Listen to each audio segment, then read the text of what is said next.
Qu'est-ce que cette jeune fille cherche dans ma maison? Le cuisinier répond. Je suis opposé à son entrée, mais elle a forcé jusqu'à entrer dans la maison. Je suis désolé, madame. La femme demande à la jeune fille. J'espère bien que tu sais qu'ici est la maison de mon mari. La jeune rit et dit, la maison de notre mari plutôt. La femme dit, quelque chose s'est-il déplacé dans ta tête? Que veux-tu dire par là? La jeune fille se lève et dit, ton mari m'a forcé à venir ici. La femme la gifle immédiatement. Elle dit, tu m'as giflé. Sois prête à continuer ainsi dans cette maison. Je suis venue pour rester. La femme répond, si tu ne quittes pas ici, je vais t'étonner bientôt. Chérie, que se passe-t-il ici? A dit le mari en entrant dans le salon avant de voir la jeune fille. Il est étonné. La jeune s'exclame, mon chéri. Le mari lui demande, que cherches-tu ici? La jeune fille répond, ce que nous avons fait en cachette vient d'être public. Dois-je le dire à ta femme maintenant ou tu vas le lui dire toi-même? La femme demande à son mari, chérie, de quoi parle-t-elle? Le mari ment, je ne sais pas de quoi elle parle. Oublie cette fille et son histoire et va te reposer. Il dit à la jeune fille, écoute-moi bien, je ne sais pas de quoi tu m'en veux. Je t'ai déjà averti que je suis marié. Reste loin de la maison. La jeune fille répond, tu te trouves des raisons pour me rejeter maintenant. Et alors, comment suis-je enceinte de toi si tu ne sors plus avec moi? La femme crie, enceinte?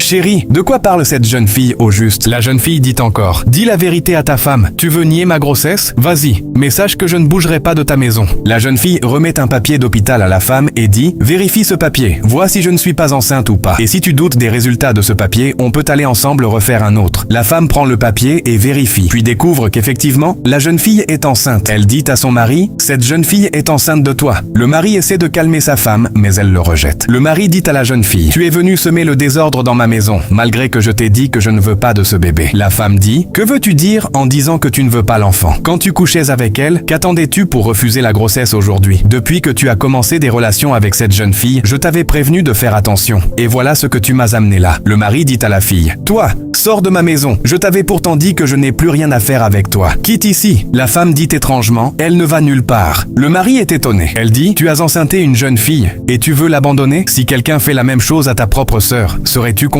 Si tu ne voulais pas d'enfant d'elle, pourquoi allais-tu coucher avec elle? Le mari commence à pleurer en disant, chérie, je sais que j'ai mal fait et que j'ai fauté pour cette fois-ci. Mais pardonne-moi, cette jeune fille va rester dans cette maison. Je ne le souhaite pas. Tu ne connais pas le caractère de cette fille. Elle va tout détruire ici. La femme répond, tu devrais éviter tout cela en ne couchant pas avec elle. Puis la femme se dirige vers la jeune fille et dit, je ne savais pas que tu étais enceinte de mon mari. Mais comme je viens de le savoir, sois la bienvenue chez nous. Tu vas rester ici jusqu'à accoucher. Le mari dit à sa femme, chérie, tu es en train de faire une grande erreur. Nous le regretterons plus tard. Ces mots sonnent comme une parole de prophétie et la suite de l'histoire est effectivement troublante. Ce qui est arrivé ensuite dans la maison est fâcheux et je m'apprête à vous montrer tout ça dans la partie 2 de cette vidéo. Alors abonne-toi et mets la vidéo dans tes favoris puis partage pour voir la partie 2.